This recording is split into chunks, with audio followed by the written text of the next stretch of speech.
Morning everyone. Today I am going to discuss the solution of quadratic equation by factorization method.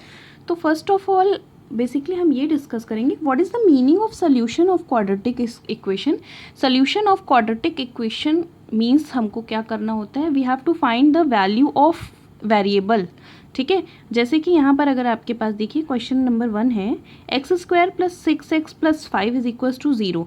अगर आपसे बोला जा रहा है कि find the solution of the given equation, तो इसका मतलब है कि we have to find the value of the constant, we have to find the value of the variable x. ठीक है, now listen, there are so many methods of finding the solution of quadratic equation.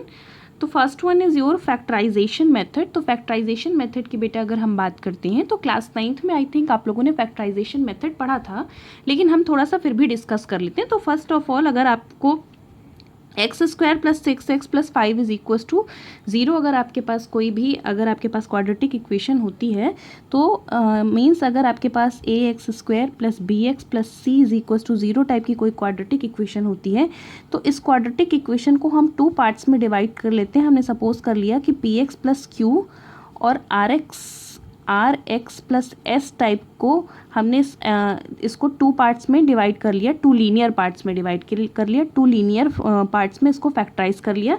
अब क्या करेंगे हम, इधर P x plus Q is equals to 0 हम कर देते हैं. Means this will implies that x is equal p x is equals to minus Q, तो और are x plus S is equals to 0.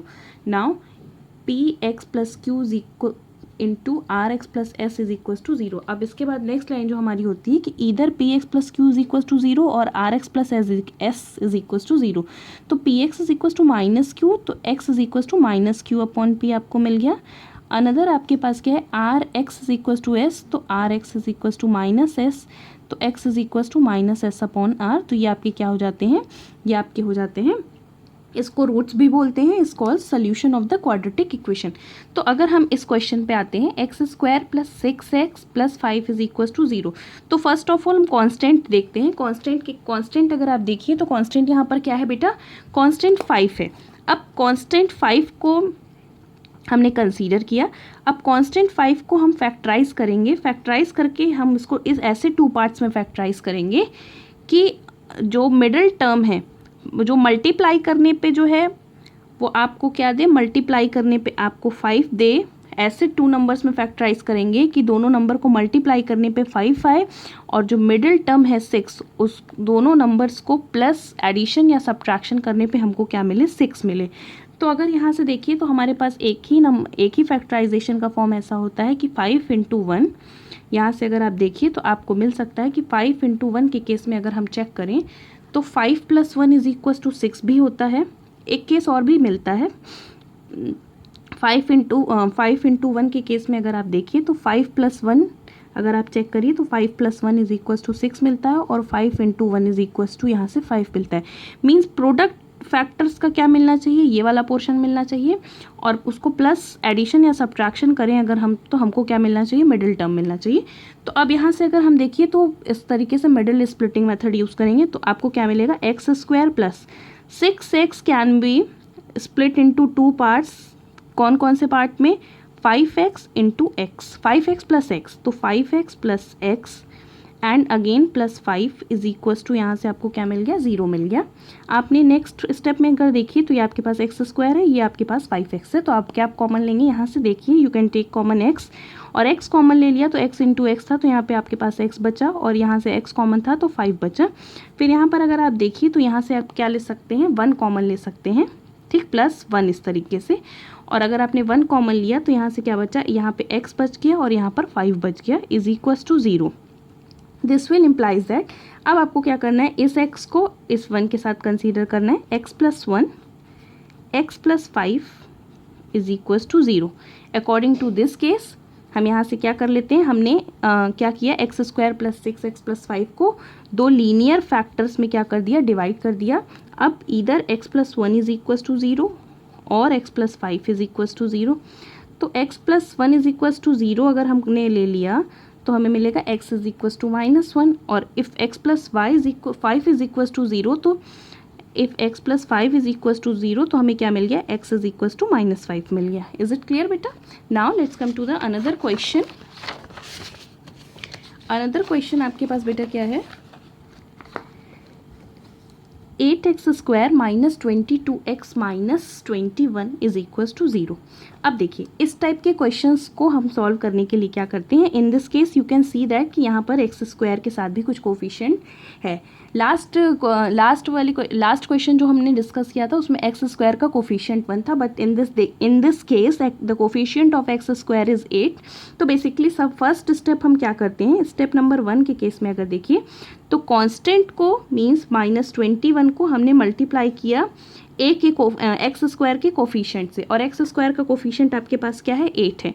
तो अगर आप देखिए तो आपको मिला 8 × 1 = 8 यहाँ से, और 8 × 2 = 16, -168 आपको मिला यहाँ से बेटा. क्या मिल गया, -168 मिला. और जब -168 यहाँ पे मिला तो देखिए या तो हम 168 को फैक्टराइज करें बाय दिस मेथड. 168 को आप इस तरीके से चाहे तो फैक्टराइज कर सकते हैं, और मैं आपको एक इजी सा स्टेप बताती हूँ फैक्टराइज करने का. देखिए मैं यहाँ पे साइड में आपको समझाती हूँ. 8x स्क्वायर, जो भी मेथड आपको कन्वीनियंट लगे आप वो मेथड यूज़ कर सकते हैं. -22x minus 21 is equal to 0. आप साइड में कहीं भी इस तरीके से फैक्टराइज कर लीजिए इसको. 8 can be written as prime factor, देखिए 2 × 2 × 2, और अगर 21 की बात करें तो 3 × 7. आप यहीं पर चेक कर सकते हैं बेटा कि किस तरीके से हम इसको फैक्टराइज कर सकते हैं. अब देखिए 2 × 2, अगर देखिए 2 × 2 = 4, 4 × 2 = 8. ठीक, एक तो यहाँ पे 8 मिल गया और 3 × 7 = 21 मिल गया. मतलब अगर हम इस पूरे नंबर का फैक्टराइजेशन देखें तो हमें क्या मिला, 2 × 2 × 2 × 3 × 7. ठीक, 168 का फैक्टराइजेशन ये मिला. अब हमें चेक करना है कि कौन से नंबर लें हम. तो अगर आपने देखिए 2 × 2 = 4, 4 × 2 = 8 ये कंसीडर किया और 21 कंसीडर किया, तो यहाँ पर आपका काम नहीं बन पा रहा. अब देखिए यहाँ से अगर हम देखें 2 × 2 = 4, 4 × 2 = 8, और यहाँ से अगर हम देखें तो तब भी 8 × 3 = 24, तो भी काम नहीं बन पा रहा है. अब यहाँ से हमें क्या देखना है, हमको फाइंड आउट करना है value of. Now in this case you can see that कि अगर हम बेटा यहाँ से देखें तो हमें बेसिकली यहाँ से क्या मिल जाएगा, 7 × 2 = अगर आप देखिए आपके पास क्या है, 7 × 2 = अगर आप देखिए 7 × 3 = 21. यहाँ से अगर आप देखिए तो यहाँ से आपको क्या मिल जाएगा, 7 × 2 = 14 एंड 14 × 2 = 28 एंड 3 × 2 = 6. तो हमको क्या मिल गया फैक्टर, एक 28 और 6 में अगर हम चेक करें, हम इसी तरीके से यहाँ पर चेक कर सकते हैं. और अगर आप चाहिए तो फैक्टराइजेशन मेथड आप वैसा वाला एलसीएम के एज अ एलसीएम भी यूज़ कर सकते हैं इस तरीके से 168 में. तो 2 × 8 = 16, इस तरीके से भी आप कर सकते हैं और इस तरीके से भी आप फैक्टराइज कर सकते हैं. तो यहाँ पर देखिए अगर आप 28 और 6 को लेते हैं तो 28 और 6 को अगर आप एडिशन के केस में तो नहीं, अगर सब्ट्रैक्शन के केस में अगर आप देखें तो आप इसे सब्ट्रैक्ट करके यहाँ से देख सकते हैं कि 28 - 6 इज इक्वल टू आपको 22 मिल सकता है. तो अगर आप यहाँ पे इस क्वेश्चन में देखें तो हम इसको लिख सकते हैं 8x स्क्वायर. ठीक, मिडिल टर्म को हमें क्या करना होता है बेटा, मिडिल टर्म को स्प्लिट करना होता है. तो -22x can be written as -28x. ठीक, और +6x यहाँ से हो गया -21 इज इक्वल टू 0.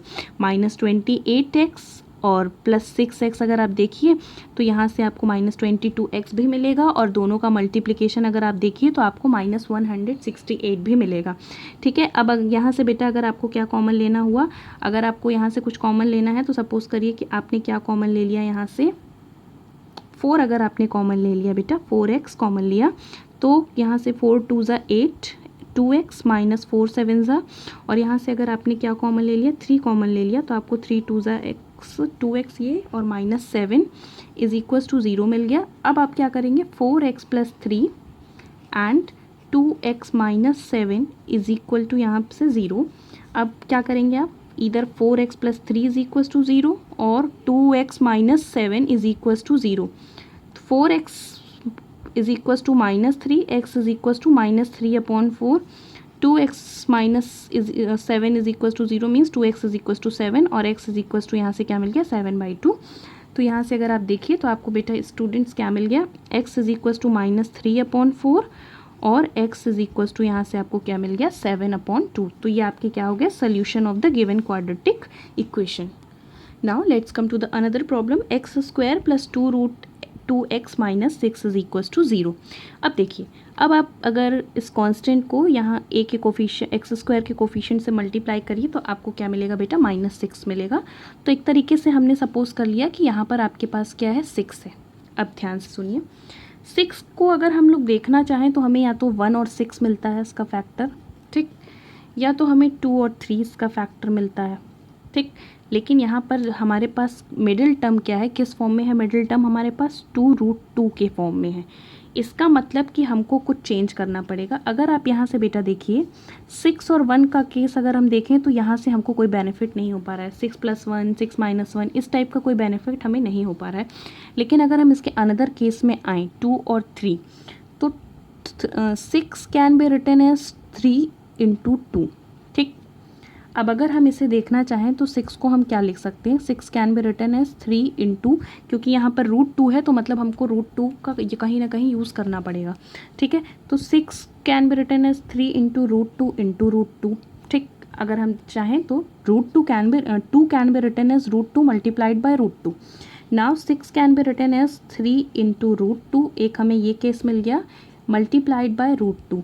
तो अगर हम स्प्लिट करें तो एक हमें ये मिल गया और एक हमें नंबर ये मिल गया। In this case you can see that कि अगर आपने यहाँ से 3√2 और √2 कंसीडर किया तो डेफिनेटली आपको यहाँ से फैक्टराइजेशन इसका मिल जाएगा। तो in this case you can see that बेटा कि अगर आप देखिए तो यहाँ से आपको क्या मिल जाएगा x², ठीक, दोनों को मल्टीप्लाई किया तो 6 भी आया। और अगर हम यहाँ से देखें यहाँ पर क्या है +2√2 मतलब हम यहाँ पे बड़ी जो आपके पास बिगर नंबर है उसको पॉजिटिव लेंगे, मीन्स 3√2 -√2। अगर आप देखिए तो ले सकते हैं इसको, 3√2 में से √2 सब्ट्रैक्ट करेंगे तो आपके पास 2√2 भी आएगा। 3√2x - √2x - 6 is equal to 0, ठीक है। अगर ये आपको मिल गया इज इक्वल टू, अब in this case you can see that कि यहाँ पे दोनों ही टर्म में एक ही नंबर कॉमन है, दैट इज़ x। और अगर आपने यहाँ से x कॉमन लिया तो आपको मिलेगा x + 3√2, ठीक है। और यहाँ से अगर आपने कॉमन लिया -√2 तो आपको बेटा यहाँ से क्या मिल जाएगा, माइनस आपने कॉमन ले लिया तो आपको यहाँ से बेटा क्या मिल जाएगा, x मिल जाएगा। और √2 कॉमन लिया था तो आपको यहाँ से क्या मिल जाएगा, अगर √2 कॉमन ले लिया तो आपको क्या मिलेगा +3√2, ठीक है, इज इक्वल टू 0। अब आपको this will implies that x - √2, ठीक है, and x + 3√2 is equal to यहाँ से क्या मिल गया, 0 मिल गया। तो फिर इसी तरीके से हमने क्या देखा कि क्वाड्रेटिक इक्वेशन हमारे जो है 2 पार्ट्स में, लीनियर पार्ट में डिवाइड हो गई। Either x - 2 is equal to 0 और x + 3√2 इज इक्वल टू 0। तो this will implies that x is equal to √2 और x इज इक्वल टू -3√2। ये आपकी दो वैल्यूज़ मिल गई x की, ठीक है। x इज इक्वल टू √2 और x इज इक्वल टू -3√2।